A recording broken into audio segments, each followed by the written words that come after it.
Hello, my name's Jeff Hardman and I'm the chairman of South Hill Association for Renewable Energy, though we call ourselves SHARE for short.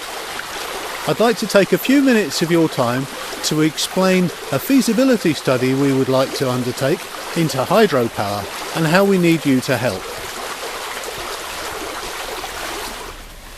Over the last 5 years, SHARE and its 100 members have focused our energies very much on solar PV and carbon capture by tree planting. We also have a thriving firewood provision service where we use fallen trees and hedge clearing to provide firewood for our local community.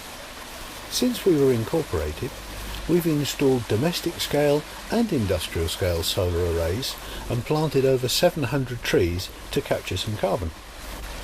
Last year we looked at the carbon audit for the parish, which was commissioned by Cornwall Council, and it became very clear from that audit that we need to think about diversifying our generation.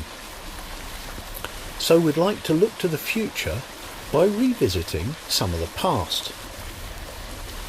We're not on the coast here at South Hill, and we don't have any big rivers flowing through the parish. But back in the 18th century, the sole source of motive power within the parish was water power. A few hundred metres upstream from this little brook, a water wheel once provided enough power to drive the corn grinding mill through a shaft across the land. Sadly, that's now just industrial archaeology, but it did trigger the thought that water power might be one of the potential sources of energy looking forward, using the past to power the future.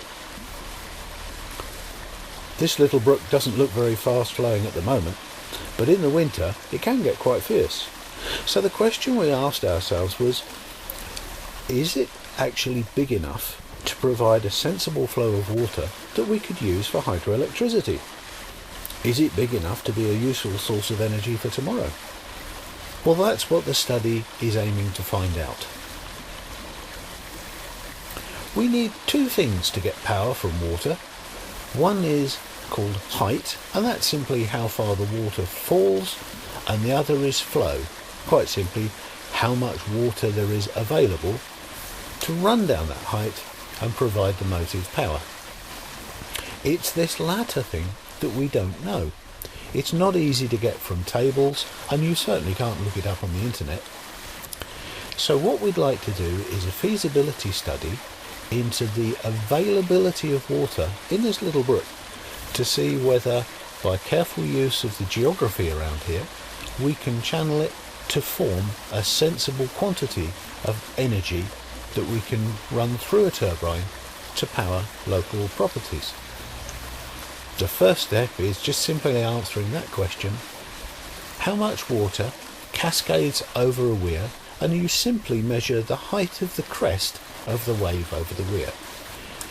The snag is you have to do this more or less continuously, taking a measurement perhaps every 1 minute or every 2 minutes. And as water is of course a seasonal quantity, we need to do that for a whole year. So our study plans to put in an automatic monitoring system such that we can measure the flow of water and over this weir right through the year.